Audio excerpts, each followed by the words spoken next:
मैं कैनेडा विच काम करदा सी। हर महीने कोई ना कोई अणपछाता व्यक्ति मेरी पत्नी नूं लाखां रुपए दे जांदा ते कहंदा कि ये पैसे तेरे पति ने भेजे हन। जदों मेरी पत्नी मैनूं फोन करके दसदी तां मैं चिंता विच पै जांदा, क्योंकि मैं अपनी पत्नी नूं पिछले 1 साल तो कोई पैसा नहीं भेजिया सी।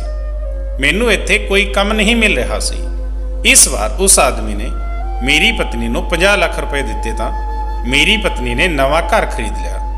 जदों मेरी पत्नी ने वीडियो कॉल ते मैनूं वो घर दिखाया तां मैं उसे समय भारत वापस आ गया, पर मेरा दिल कंब गया जदों वो आदमी मेरी पत्नी नाल, मेरा नाम गुरदीप है, मेरे पिता मकैनिक सन ते बिल्डिंग का काम करते सन। एक बार वो घरेलू काम करते समय फिसल गए ते दूजी मंजिल तो हेठां जमीन ते डिग पए अते उन्हां दी लत्त टुट गई। कुछ समय लई काम बिल्कुल बंद हो गया ते मेरी बचत इलाज ते खर्च हो गई, जिस कारण घर विच भुखमारी दी स्थिति बन गई। जिवें ही मैं होश संभाली, मैं अपने पिताजी की मदद करने के इरादे नाल छोटे मोटे काम करने शुरू कर दिते। जदों पिताजी की सेहत विच सुधार हो गया तां उन्होंने दोबारा काम करना शुरू कर दिता, पर हालात पहलां वर्गे नहीं रहे। इसलिए वो दोबारा घर के हालात नूं संभालण दे योग नहीं सी। पर हुण मैं जवान सी ते मैं अपने पैरों ते खड़ा होने दे काबिल सी अते इन्ना कमा सकदा सी कि घर विच खाण पीण दा इंतजाम होण लगा। हुण भुख दी कोई समस्या नहीं सी।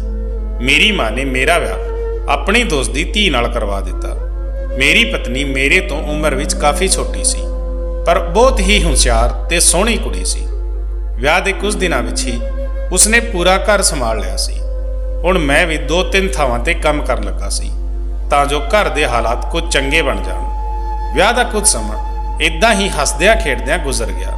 साडियां 2 जुड़वां धीआं भी सन अते इन्हां दोहां दे आउण तो बाद घर दे सारे लोग रुੱਝ गए ते उन्हां दियां छोटियां-छोटियां शरारतां कारण घर का माहौल बहुत वधिया हो गया सी। पर फिर हालात ने मोड़ ले लिया। मेरे पिताजी नूं एक वड्डे घर का प्रोजेक्ट तैयार करने का काम मिल गया, पर सानू नहीं पता सी कि यह वड्डा काम मेरे पिता नूं इन्नी शर्म ते बदनामी देवेगा कि साडा सारा घर टुट जाएगा ते असीं दोबारा इसनूं संभाल नहीं सकांगे। पापा घर बनाउण विच रुੱਝ गए अते पहलां नालों ज़्यादा लगन ते मेहनत नाल काम कर लगे। पर एक दिन उसने एक गलती की जिसने उसकी सारी मेहनत बर्बाद कर दी। लगभग 1 महीने की मेहनत तो बाद पिताजी ने उस घर का ढांचा तैयार कर लिया।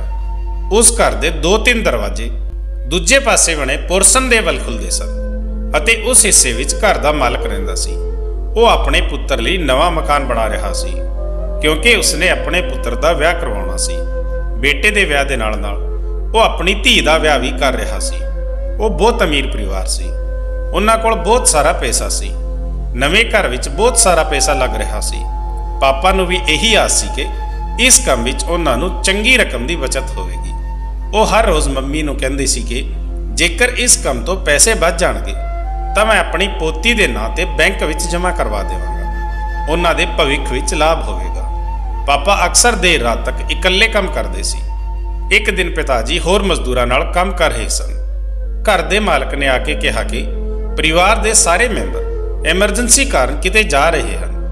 पापा ते उन्हां दे मजदूर जेकर चाहण तां अपना काम छड्ड के जा सकते हैं, क्योंकि उन्हां दी वापसी का कोई पता नहीं। पापा ने देखा कि अजे पूरा दिन बाकी सी। पापा लालच विच आ गए कि दिन खराब करने नालों चंगा है वो काम करते रहन। पापा ने घर दे मालक नूं कहा कि वो आराम नाल अपना घर बंद करके चले जाण, मैं अपना काम पूरा करके ही वापस जावांगा। घर दे मालक ने सिर हिलाया ते वो अपना घर बंद करके चले गए। उस दिन मजदूर भी वेले होके शाम नूं समय सिर चले गए ते पिताजी कल्ले काम विच रुੱਝੇ रहे। समा पूरा होण ते पिताजी भी गेट नूं ताला लगा के घर परत आए। उस रात वो बहुत खुश सन कि काम जल्दी खत्म हो जाएगा ते उन्हां नूं पैसे मिल जाणगे। साडे इत्थे तीजे बच्चे का भी कुछ दिनों विच जन्म होने वाला सी। देर रात तक घर दे सारे मैंबर बैठे निक्के मेहमान दे आउण बारे गल्लां कर रहे सी कि फिर पिताजी थक के सो गए। अगली सवेर किसी दे दरवाजा खड़काउण कारण साडी अख खुली। असीं सारे घबरा के खड़े हो गए। जदों मैं जाके दरवाजा खोलिया तां मैं हैरान रह गया, क्योंकि पुलिस सामने खड़ी सी। उन्हां ने पिताजी नूं पुछया। इस दौरान पिताजी भी दरवाजे ते आ गए। जदों पापा ने उन्हां दे सवाल ते अपनी जान पहचान करवाई ਤਾਂ ਉਹਨਾਂ ਨੇ ਕਿਹਾ ਕਿ ਤੁਹਾਨੂੰ ਸਾਡੇ ਨਾਲ ਥਾਣੇ ਆਉਣਾ ਪਵੇਗਾ। ਅਸੀਂ ਸਾਰੇ ਪਰਿਵਾਰਿਕ ਮੈਂਬਰ ਇਸ ਗੱਲ ਤੋਂ ਘਬਰਾ ਗਏ। ਜਦੋਂ ਮੈਂ ਘਬਰਾਏ ਹੋਏ ਉਹਨਾਂ ਤੋਂ ਪੁੱਛਿਆ ਤਾਂ ਉਹਨਾਂ ਨੇ ਪਹਿਲਾਂ ਮੇਰੇ ਵੱਲ ਦੇਖਿਆ ਤੇ ਫਿਰ ਉਹਨਾਂ ਦੀ ਗੱਲ ਸੁਣ ਕੇ ਮੈਂ ਹੈਰਾਨ ਰਹਿ ਗਿਆ। ਅਸੀਂ ਪਾਪਾ ਦੀ ਗਲਤੀ ਜਾਣਨ ਤੋਂ ਪਹਿਲਾਂ ਹੀ ਸਾਰੇ ਸਦਮੇ ਵਿੱਚ ਆ ਗਏ ਕਿ ਜੇਕਰ ਪੁਲਿਸ ਕਿਸੇ ਇਲਜ਼ਾਮ ਵਿੱਚ ਪਾਪਾ ਨੂੰ ਲੈਣ ਆਈ ਹੈ ਤਾਂ ਪੁਲਿਸ ਤੋਂ ਛੁਟਕਾਰਾ ਪਾਉਣਾ ਔਖਾ ਹੋ ਜਾਵੇਗਾ। ਪਾਪਾ ਦੇ ਬਾਰ-ਬਾਰ ਪੁੱਛਣ ਤੇ ਪੁਲਿਸ ਵਾਲਿਆਂ ਨੇ ਦੱਸਿਆ ਕਿ ਜਿਸ ਘਰ ਨੂੰ ਪਾਪਾ ਬਣਾ ਰਹੇ ਹਨ ਉੱਥੇ ਕਾਫੀ ਮਾਤਰਾ ਵਿੱਚ ਸੋਨਾ ਤੇ ਨਕਦੀ ਚੋਰੀ ਹੋ ਗਈ ਹੈ।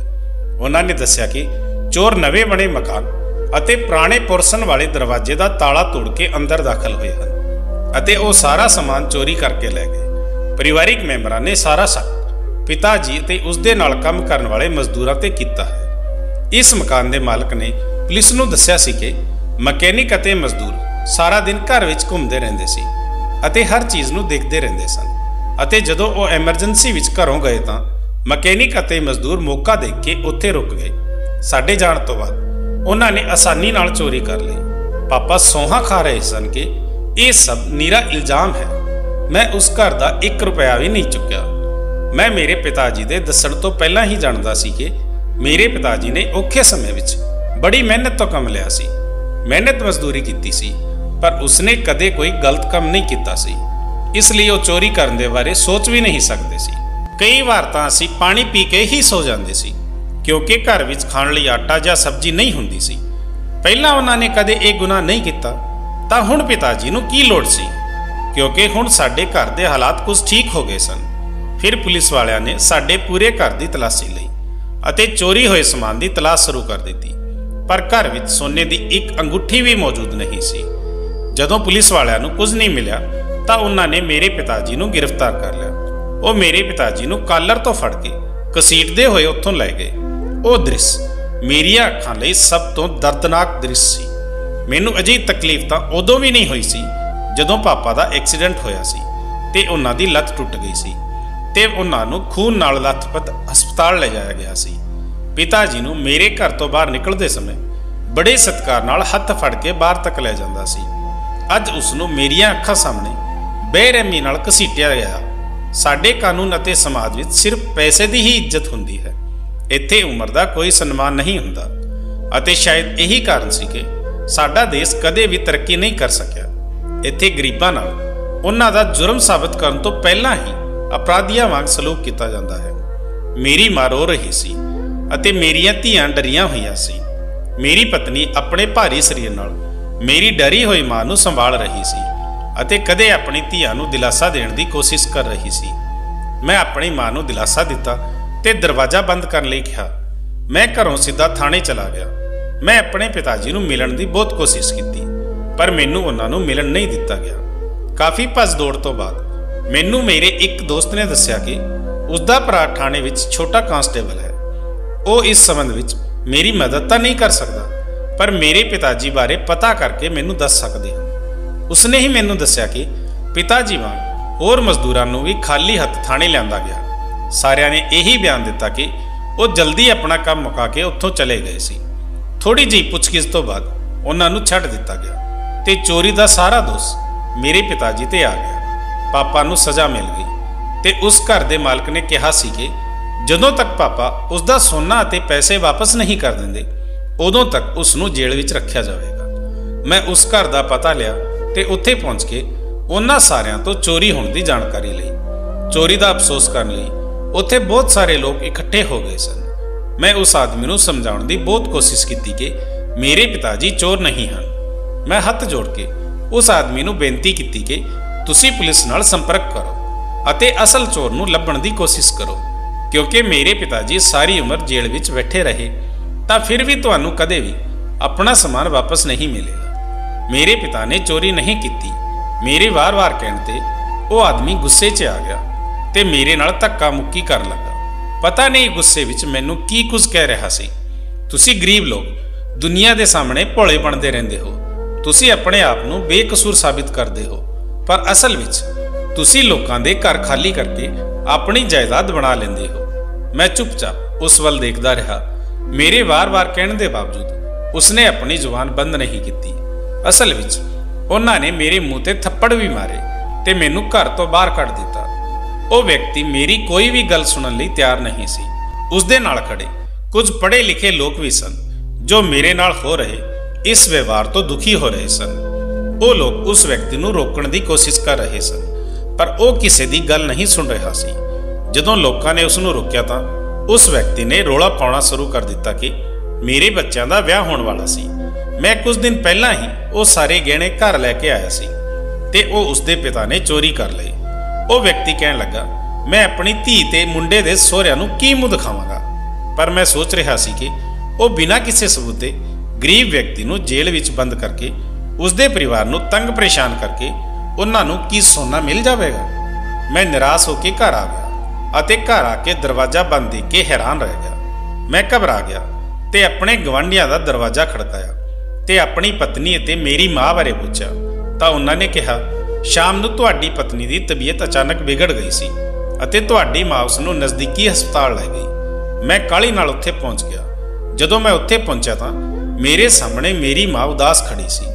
ਜਦੋਂ ਮੈਂ ਮਾਂ ਕੋਲ ਪਹੁੰਚਿਆ ਤਾਂ ਉਹ ਉਮੀਦ ਭਰੇ ਲਹਿਜੇ ਵਿੱਚ ਪਿਤਾ ਬਾਰੇ ਪੁੱਛਣ ਲੱਗੀ। ਮੈਂ ਨਿਰਾਸ਼ ਹੋ ਕੇ ਆਪਣਾ ਸਿਰ ਝੁਕਾ ਲਿਆ ਅਤੇ ਉਹ ਚੁੱਪ ਰਹੀ। ਮੈਂ ਮਾਂ ਨੂੰ ਦਿਲਾਸਾ ਦਿੱਤਾ ਅਤੇ ਆਪਣੀ ਪਤਨੀ ਬਾਰੇ ਪੁੱਛਿਆ ਤਾਂ ਇੱਕ ਨਰਸ ਮੈਨੂੰ ਵਧਾਈ ਦੇਣ ਲੱਗੀ, ਕਿਉਂਕਿ ਇੱਕ ਵਾਰ ਫਿਰ ਮੇਰੇ ਇੱਕ ਧੀ ਹੋਈ ਸੀ। ਜਿਵੇਂ ਹੀ ਮੈਨੂੰ ਇਹ ਖਬਰ ਮਿਲੀ, ਮੇਰੀ ਮਾਂ ਦਾ ਸਬਰ ਟੁੱਟ ਗਿਆ ਤੇ ਫੁੱਟ-ਫੁੱਟ ਕੇ ਰੋਣ ਲੱਗ ਪਈ। ਜਦੋਂ ਮੈਂ ਉਹਨਾਂ ਨੂੰ ਚੁੱਪ ਕਰਾਉਣ ਲੱਗਾ ਤਾਂ ਉਹ ਕਹਿਣ ਲੱਗੀ ਕਿ ਕਾਸ਼ ਅਸੀਂ ਲਾਲਚ ਨਾ ਕਰਦੇ ਤੇ ਤੁਹਾਡੇ ਪਿਤਾ ਜੀ ਉਹ ਕੰਮ ਲੈਣ ਤੋਂ ਇਨਕਾਰ ਕਰ ਦਿੰਦੇ। ਉਸ ਦੀ ਸਿਹਤ ਹੁਣ ਪਹਿਲਾਂ ਵਰਗੀ ਨਹੀਂ ਰਹੀ। ਮੈਂ ਆਪਣੀ ਮਾਂ ਨੂੰ ਦਿਲਾਸਾ ਦਿੱਤਾ ਤੇ ਕਿਹਾ ਕਿ ਪਾਪਾ ਬੇਕਸੂਰ ਹਨ ਅਤੇ ਜਲਦੀ ਹੀ ਇਹ ਸਾਬਤ ਵੀ ਹੋ ਜਾਵੇਗਾ। ਜਦੋਂ ਮੇਰੀ ਪਤਨੀ ਦੀ ਹਾਲਤ ਸੁਧਰੀ ਤਾਂ ਅਸੀਂ ਉਸ ਨੂੰ ਘਰ ਲੈ ਆਏ। ਮੈਂ ਆਪਣੇ ਪਿਤਾ ਜੀ ਲਈ ਇੱਧਰ ਉੱਧਰ ਜਾਂਦਾ ਰਿਹਾ ਤੇ ਨਿੱਤ ਦੀ ਬੇਇੱਜ਼ਤੀ ਅਤੇ ਸ਼ਰਮ ਨੂੰ ਭੁੱਲ ਕੇ 2-3 ਵਾਰ ਉਸ ਮਾਲਕ ਦੇ ਕੋਲ ਗਿਆ, ਕਿਉਂਕਿ ਮੈਂ ਗਰੀਬ ਵਿਅਕਤੀ ਵਕੀਲ ਨਹੀਂ ਕਰ ਸਕਦਾ ਸੀ। ਮੇਰੇ ਕੋਲ ਤਾਂ ਸਿਰਫ ਪਰਮਾਤਮਾ ਦਾ ਸਹਾਰਾ ਸੀ ਤੇ ਉਸ ਤੋਂ ਬਾਅਦ ਉਸ ਵਿਅਕਤੀ ਦਾ ਸਹਾਰਾ। ਜੇ ਉਹ ਪਾਪਾ ਨੂੰ ਬੇਕਸੂਰ ਸਮਝ ਕੇ ਉਸ ਨੂੰ ਮਾਫ ਕਰ ਦਿੰਦੇ ਤਾਂ ਹੀ ਪਾਪਾ ਜੇਲ੍ਹ ਤੋਂ ਬਾਹਰ ਆ ਸਕਦੇ ਸਨ। ਪਰ ਉਹ ਬੰਦਾ ਮੇਰੀ ਗੱਲ ਸੁਣਨ ਨੂੰ ਤਿਆਰ ਹੀ ਨਹੀਂ ਸੀ। ਉਸ ਨੂੰ ਪੂਰਾ ਯਕੀਨ ਸੀ ਕਿ ਅਸੀਂ ਉਸ ਦੇ ਸਾਰੇ ਪੈਸੇ ਅਤੇ ਗਹਿਣੇ ਲੁਕੋ ਰੱਖੇ ਹਨ। ਉਹ ਹਰ ਵਾਰ ਇਹੀ ਗੱਲ ਦੁਹਰਾਉਂਦਾ ਕਿ ਜੇ ਮੈਂ ਉਸ ਦਾ ਸਮਾਨ ਉਸ ਨੂੰ ਵਾਪਸ ਕਰ ਦਿੰਦਾ ਹਾਂ ਤਾਂ ਉਹ ਮੇਰੇ ਪਿਤਾ ਨੂੰ ਮਾਫ ਕਰ ਦੇਵੇਗਾ ਤੇ ਉਸ ਨੂੰ ਜੇਲ੍ਹ ਵਿੱਚੋਂ ਵੀ ਬਾਹਰ ਕਢਵਾ ਦੇਵੇਗਾ। ਪਰ ਮੈਂ ਉਸ ਦਾ ਸੋਨਾ ਅਤੇ ਪੈਸਾ ਕਿੱਥੋਂ ਵਾਪਸ ਕਰਦਾ। ਮੇਰੇ ਪਿਤਾ ਜੀ ਨੇ ਕੋਈ ਚੋਰੀ ਨਹੀਂ ਕੀਤੀ ਸੀ। ਉਹ ਬਿਲਕੁਲ ਬੇਕਸੂਰ ਸੀ ਤੇ ਬਿਨਾਂ ਕੋਈ ਜੁਰਮ ਕੀਤੇ ਜੇਲ੍ਹ ਵਿੱਚ ਸਜ਼ਾ ਕੱਟ ਰਿਹਾ ਸੀ। ਉਸ ਦੌਰਾਨ ਜਦੋਂ ਮੇਰੇ ਪਾਪਾ ਨਾਲ ਮਿਲਣਾ ਸੰਭਵ ਹੋਇਆ, ਮੈਂ ਉਹਨਾਂ ਨੂੰ ਮਿਲਣ ਲਈ ਜੇਲ੍ਹ ਗਿਆ ਤੇ ਉਹਨਾਂ ਦੀ ਹਾਲਤ ਦੇਖ ਕੇ ਮੇਰਾ ਸਬਰ ਟੁੱਟ ਗਿਆ। ਉਹ ਬਹੁਤ ਬੁਰੀ ਹਾਲਤ ਵਿੱਚ ਜੇਲ੍ਹ ਦੇ ਇੱਕ ਕੋਨੇ ਵਿੱਚ ਬੈਠੇ ਸਨ। ਜਦੋਂ ਮੈਂ ਆਪਣੀ ਧੀ ਬਾਰੇ ਦੱਸਿਆ ਤਾਂ ਉਹ ਬਹੁਤ ਖੁਸ਼ ਹੋਇਆ ਤੇ ਕਿਹਾ ਕਿ ਆਪਣੀ ਧੀਆਂ ਨੂੰ ਮੇਰੇ ਬਾਰੇ ਕੁਝ ਨਾ ਦੱਸਣਾ। ਉਹਨਾਂ ਨੂੰ ਕਹਿਣਾ ਕਿ ਮੈਂ ਕਿਸੇ ਕੰਮ ਲਈ ਕਿਸੇ ਹੋਰ ਸ਼ਹਿਰ ਗਿਆ ਹਾਂ। ਮੈਂ ਨਹੀਂ ਚਾਹੁੰਦਾ ਕਿ ਉਹ ਇਹ ਸੋਚਣ ਕਿ ਉਹਨਾਂ ਦਾ ਦਾਦਾ ਸੱਚਮੁੱਚ ਚੋਰ ਹੈ। ਇਹਨਾਂ ਸ਼ਬਦਾਂ ਨਾਲ ਮੇਰਾ ਮਨ ਦੁਖੀ ਹੋ ਗਿਆ। ਗਰੀਬੀ ਕਈ ਵਾਰ ਇਨਸਾਨ ਨੂੰ ਬਹੁਤ ਲਾਚਾਰ ਬਣਾ ਦਿੰਦੀ ਹੈ। ਹੁਣ ਪਹਿਲੀ ਵਾਰ ਮੈਨੂੰ ਗਰੀਬ ਹੋਣ ਦਾ ਦੁੱਖ ਹੋਇਆ ਸੀ। ਪਹਿਲੀ ਵਾਰ ਮੈਂ ਸੋਚਿਆ ਕਿ ਜੇਕਰ ਮੈਂ ਅਮੀਰ ਹੁੰਦਾ ਤਾਂ ਅੱਜ ਹਾਲਾਤ ਕੁਝ ਹੋਰ ਹੁੰਦੇ। ਮੇਰੇ ਪਿਤਾ ਨੂੰ ਬੇਕਸੂਰ ਹੁੰਦੇ ਹੋਏ ਵੀ ਜੇਲ੍ਹ ਨਾ ਜਾਣਾ ਪੈਂਦਾ ਅਤੇ ਮੈਨੂੰ ਕਿਸੇ ਦੀ ਮਿੰਨਤ ਨਾ ਕਰਨੀ ਪੈਂਦੀ। ਮੈਂ ਆਪਣੇ ਪਿਤਾ ਨੂੰ ਇਹ ਗੱਲ ਦੁਹਰਾਈ ਤਾਂ ਉਹ ਮੈਨੂੰ ਸਮਝਾਉਣ ਲੱਗੇ ਕਿ ਗਰੀਬੀ ਕੋਈ ਮਾੜੀ ਚੀਜ਼ ਨਹੀਂ ਹੈ। ਮਨੁੱਖ ਦੀ ਸਥਿਤੀ ਅਤੇ ਉਸ ਦੇ ਜੀਵਨ ਨੂੰ ਤੈਅ ਕਰਨ ਵਾਲਾ ਸਿਰਫ ਪਰਮਾਤਮਾ ਹੀ ਹੈ ਤੇ ਇੱਕ ਗੱਲ ਹਮੇਸ਼ਾ ਯਾਦ ਰੱਖਣਾ ਕਿ ਪਰਮਾਤਮਾ ਕਦੇ ਅਨਿਆਏ ਨਹੀਂ ਕਰਦਾ। ਗਰੀਬਾਂ ਨੂੰ ਗਾਲਾਂ ਕੱਢਣ ਵਾਲੇ ਜ਼ਮੀਨ ਤੇ ਰਹਿਣ ਵਾਲੇ ਉਹ ਲੋਕ ਹਨ ਜਿਨ੍ਹਾਂ ਨੇ ਗਰੀਬਾਂ ਨੂੰ ਜੁਰਮ ਦੀ ਚੱਕੀ ਵਿੱਚ ਪੀਸ ਕੇ ਆਪਣੇ ਆਪ ਨੂੰ ਰੱਬ ਸਮਝ ਲਿਆ ਹੈ। ਮੈਂ ਆਪਣੇ ਪਿਤਾ ਨੂੰ ਦਿਲਾਸਾ ਦਿੱਤਾ ਤੇ ਘਰ ਵਾਪਸ ਆ ਗਿਆ ਤੇ ਉਸ ਤੋਂ ਬਾਅਦ ਪੂਰਾ 1 ਸਾਲ ਬੀਤ ਗਿਆ ਅਤੇ ਮੈਂ ਆਪਣੇ ਪਿਤਾ ਨੂੰ ਬੇਕਸੂਰ ਸਾਬਿਤ ਨਹੀਂ ਕਰ ਸਕਿਆ। ਮੇਰੇ ਕੋਲ ਇੰਨੇ ਪੈਸੇ ਨਹੀਂ ਸਨ ਕਿ ਮੈਂ ਇੱਕ ਚੰਗਾ ਵਕੀਲ ਕਰ ਸਕਾਂ ਅਤੇ ਆਪਣੇ ਪਿਤਾ ਲਈ ਕੇਸ ਲੜ ਸਕਾਂ। ਗਰੀਬਾਂ ਦੀ ਕੋਈ ਨਹੀਂ ਸੁਣਦਾ। ਜੇ ਤੁਹਾਡੇ ਕੋਲ ਪੈਸਾ ਹੈ ਤਾਂ ਹਰ ਕੋਈ ਤੁਹਾਡੀ ਮਦਦ ਕਰਨ ਲਈ ਅੱਗੇ ਆਉਂਦਾ ਹੈ। ਸਾਡੇ ਸਾਰੇ ਰਿਸ਼ਤੇਦਾਰਾਂ ਨੇ ਮੂੰਹ ਫੇਰ ਲਿਆ। ਸਾਡੇ ਘਰ ਕੋਈ ਨਹੀਂ ਆਉਂਦਾ ਸੀ। ਸਾਰਿਆਂ ਨੇ ਸੋਚਿਆ ਜੇ ਉਹ ਸਾਡੇ ਘਰ ਆਏ ਤਾਂ ਅਸੀਂ ਉਹਨਾਂ ਤੋਂ ਪੈਸੇ ਮੰਗਾਂਗੇ। ਇਸ ਮਾੜੇ ਸਮੇਂ ਵਿੱਚ ਕਿਸੇ ਨੇ ਸਾਥ ਨਹੀਂ ਦਿੱਤਾ। ਉਲਟਾ ਉਹ ਮੇਰੇ ਪਿਤਾ ਨੂੰ ਚੋਰ ਕਹਿਣ ਲੱਗੇ, ਪਰ ਮੇਰੇ ਪਿਤਾ ਚੋਰ ਨਹੀਂ ਸੀ। ਮੈਂ ਆਪਣੇ ਪਿਤਾ ਜੀ ਲਈ ਇਹ ਸ਼ਬਦ ਨਹੀਂ ਸੁਣ ਸਕਦਾ ਸੀ। ਹੌਲੀ-ਹੌਲੀ ਮੈਂ ਲੋਕਾਂ ਨੂੰ ਮਿਲਣਾ ਬੰਦ ਕਰ ਦਿੱਤਾ। ਮਾੜੇ ਸਮੇਂ ਵਿੱਚ ਹੀ ਆਪਣਿਆਂ ਅਤੇ ਦੂਜਿਆਂ ਦੀ ਪਛਾਣ ਹੁੰਦੀ ਹੈ। ਮਾੜੇ ਸਮੇਂ ਵਿੱਚ ਸਾਡਾ ਆਪਣਾ ਕੋਈ ਨਹੀਂ ਸੀ। ਪੂਰਾ 1 ਸਾਲ ਬੀਤ ਗਿਆ ਤੇ ਮੈਂ ਆਪਣੇ ਪਿਤਾ ਜੀ ਨੂੰ ਬੇਕਸੂਰ ਸਾਬਿਤ ਨਹੀਂ ਕਰ ਸਕਿਆ। ਇਸ 1 ਸਾਲ ਵਿੱਚ ਇੱਕ ਰਾਤ ਵੀ ਅਜਿਹੀ ਨਹੀਂ ਸੀ ਜਿਸ ਵਿੱਚ ਮੈਂ ਸ਼ਾਂਤੀ ਨਾਲ ਸੁੱਤਾ ਸੀ। ਮੇਰੀ ਸਾਰੀ ਰਾਤ ਬੇਚੈਨੀ ਨਾਲ ਬੀਤ ਜਾਂਦੀ ਸੀ। ਮੇਰੇ ਬਾਪੂ ਦਾ ਉਹ ਬੇਵਸ ਚਿਹਰਾ ਮੈਨੂੰ ਤੜਫਾਉਂਦਾ ਰਹਿੰਦਾ ਸੀ। ਉਸ ਦੀਆਂ ਅੱਖਾਂ ਵਿਚਲੀ ਬੇਬਸੀ ਮੈਨੂੰ ਅੰਦਰੋਂ ਝੰਜੋੜ ਦਿੰਦੀ ਸੀ। ਮੈਂ ਆਪਣੇ ਪਿਤਾ ਜੀ ਲਈ ਕੁਝ ਕਰਨ ਦੇ ਯੋਗ ਨਹੀਂ ਸੀ। ਹਰ ਵਾਰ ਮੈਨੂੰ ਆਪਣੇ ਪਿਤਾ ਜੀ ਨੂੰ ਮਿਲਣ ਲਈ ਜੇਲ੍ਹ ਜਾਣਾ ਪੈਂਦਾ ਸੀ। ਪਾਪਾ ਦਾ ਘਰ ਵਾਪਸ ਆਉਣਾ ਨਸੀਬ ਨਾ ਹੋਇਆ। ਜੇਲ੍ਹ ਵਿੱਚ ਰਹਿੰਦਿਆਂ ਉਹ ਬਿਮਾਰ ਤੇ ਕਮਜ਼ੋਰ ਹੋ ਗਏ। ਮੈਂ ਆਪਣੇ ਮਾਤਾ ਪਿਤਾ ਦੇ ਦੁੱਖਾਂ ਕਾਰਨ ਬਹੁਤ ਦੁਖੀ ਹੋ ਗਿਆ ਅਤੇ 1 ਸਾਲ ਬਾਅਦ ਮੇਰੀ ਮਾਂ ਦਾ ਸਬਰ ਵੀ ਮੁੱਕ ਗਿਆ ਤੇ ਉਹ ਮੇਰੇ ਪਿਤਾ ਦੀ ਉਡੀਕ ਵਿੱਚ ਇਸ ਸੰਸਾਰ ਨੂੰ ਛੱਡ ਗਈ।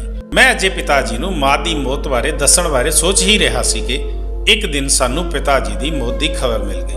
ਉਹ ਦੋਵੇਂ ਜਣੇ ਦੁਨੀਆ ਵੱਲੋਂ ਦਿੱਤੇ ਦੁੱਖ ਅਤੇ ਬੇਇੱਜ਼ਤੀ ਨੂੰ ਸਹਾਰ ਨਾ ਸਕੇ ਤੇ ਇਸ ਸੰਸਾਰ ਨੂੰ ਛੱਡ ਗਏ।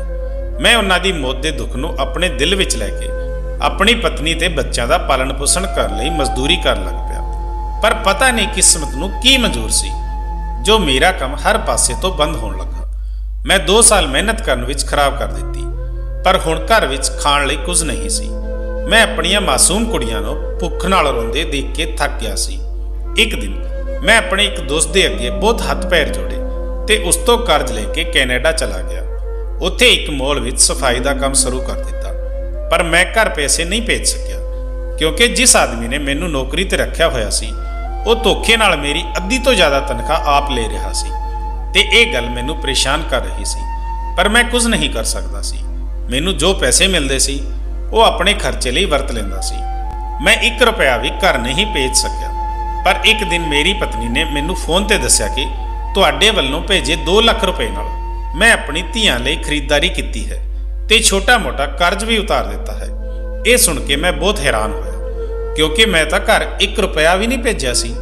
ਪਰ ਮੈਂ ਅਸਲ ਵਿੱਚ ਆਪਣੀ ਪਤਨੀ ਅਤੇ ਆਪਣੀ ਧੀਆਂ ਦੀ ਖੁਸ਼ੀ ਲਈ ਚੁੱਪ ਹੋ ਗਿਆ ਅਤੇ ਕਾਲ ਡਿਸਕਨੈਕਟ ਕਰਨ ਤੋਂ ਬਾਅਦ ਮੈਂ ਡੂੰਘੀ ਸੋਚਾਂ ਵਿੱਚ ਚਲਾ ਗਿਆ। ਮੈਂ ਅਜੇ ਉਸ ਗੱਲ ਨੂੰ ਭੁੱਲ ਵੀ ਨਹੀਂ ਸਕਿਆ ਸੀ ਕਿ ਅਗਲੇ ਮਹੀਨੇ ਫਿਰ ਮੇਰੀ ਪਤਨੀ ਨੇ ਕਿਹਾ ਕਿ ਇਸ ਵਾਰ ਤੁਸੀਂ ਜਦੋਂ ਲੱਖ ਰੁਪਏ ਭੇਜੇ ਸਨ ਉਸ ਨਾਲ ਮੈਂ ਕੁਝ ਘਰੇਲੂ ਸਮਾਨ ਖਰੀਦ ਲਿਆ ਅਤੇ ਸਾਡੀਆਂ ਧੀਆਂ ਦਾ ਸਕੂਲ ਵਿੱਚ ਦਾਖਲਾ ਕਰਾ ਦਿੱਤਾ।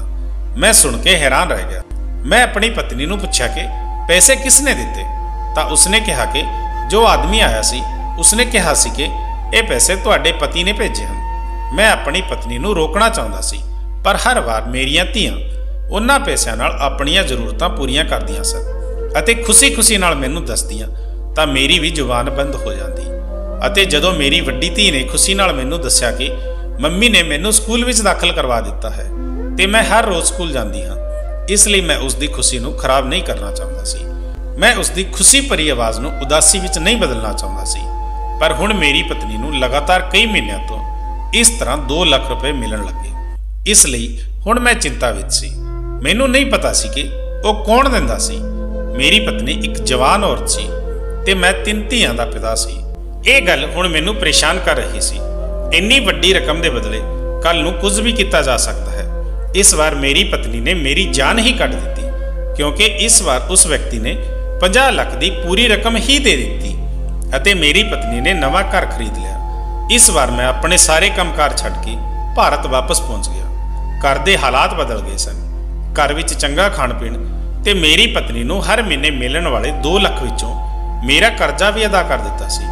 ਉਸਨੇ ਨਵਾਂ ਘਰ ਵੀ ਖਰੀਦ ਲਿਆ। ਮੇਰੀ ਜ਼ਿੰਦਗੀ ਸੌਖੀ ਹੋ ਗਈ, ਪਰ ਮੈਨੂੰ ਪੈਸੇ ਦੇਣ ਵਾਲੇ ਵਿਅਕਤੀ ਦਾ ਨਾਮ ਅਤੇ ਇੰਨੇ ਪੈਸੇ ਦੇਣ ਦਾ ਕਾਰਨ ਪਤਾ ਕਰਨਾ ਸੀ। ਮੈਂ ਮਹੀਨਾ ਖਤਮ ਹੋਣ ਦਾ ਇੰਤਜ਼ਾਰ ਕਰਨ ਲੱਗਾ ਅਤੇ ਜਦੋਂ ਉਹ ਆਦਮੀ ਪੈਸੇ ਦੇਣ ਆਇਆ ਤਾਂ ਮੈਂ ਦਰਵਾਜ਼ਾ ਖੋਲ੍ਹਿਆ। ਮੈਨੂੰ ਦੇਖ ਕੇ ਉਹ ਆਦਮੀ ਡਰ ਗਿਆ। ਮੈਂ ਉਸ ਨੂੰ ਰੋਕ ਕੇ ਸ਼ਾਂਤੀ ਨਾਲ ਪੁੱਛਿਆ ਕਿ ਤੂੰ ਕੌਣ ਹੈ ਤੇ ਹਰ ਮਹੀਨੇ ਮੇਰੇ ਘਰ ਪੈਸੇ ਦੇਣ ਕਿਉਂ ਆਉਂਦਾ ਹੈ। ਮੇਰੇ ਸਵਾਲ ਤੇ ਉਸਨੇ ਸਿਰ ਝੁਕਾ ਲਿਆ ਤੇ ਕੁਝ ਨਾ ਬੋਲਿਆ। ਮੈਨੂੰ ਗੁੱਸਾ ਆ ਗਿਆ। ਮੈਂ ਕਿਹਾ, ਦੱਸ ਤੂੰ ਕੌਣ ਹੈ, ਮੇਰੇ ਘਰ ਪੈਸੇ ਕਿਉਂ ਲਾਉਂਦਾ ਹੈ।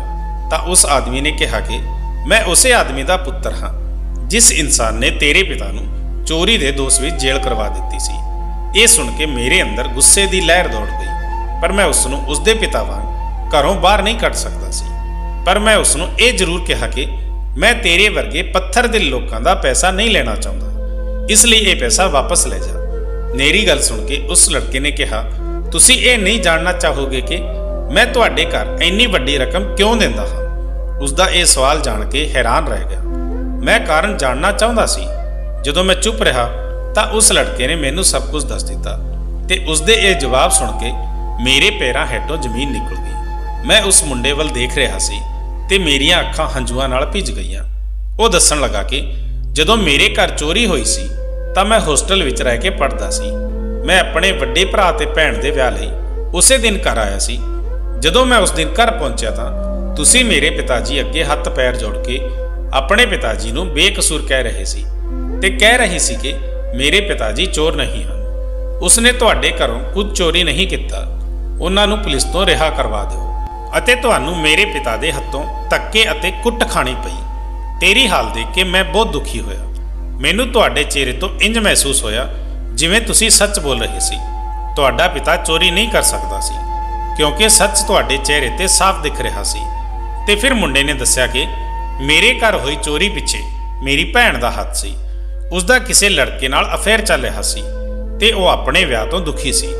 ਉਸ ਦਿਨ ਮਾਤਾ ਪਿਤਾ ਨਾਲ ਘਰੋਂ ਨਿਕਲਣ ਦੇ ਸਮੇਂ ਉਸਨੇ ਖੁਦ ਹੀ ਆਪਣੇ ਪ੍ਰੇਮੀ ਨੂੰ ਕਿਹਾ ਕਿ ਉਹ ਘਰ ਖਾਲੀ ਹੈ।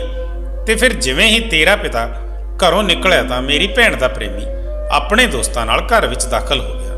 ਉਹ ਪੈਸੇ ਅਤੇ ਸੋਨਾ ਚੋਰੀ ਕਰਕੇ ਭੱਜ ਗਏ ਅਤੇ ਦੋਹਾਂ ਵਿਚਾਲੇ ਤੈਅ ਹੋਇਆ ਸੀ ਕਿ ਉਹ ਘਰੋਂ ਭੱਜ ਕੇ ਵਿਆਹ ਕਰਨਗੇ। ਪਰ ਉਹ ਮੁੰਡਾ ਚੋਰੀ ਕਰਕੇ ਮੇਰੀ ਭੈਣ ਨੂੰ ਧੋਖਾ ਦੇ ਕੇ ਚਲਾ ਗਿਆ ਅਤੇ ਕਦੇ ਵਾਪਸ ਨਹੀਂ ਆਇਆ।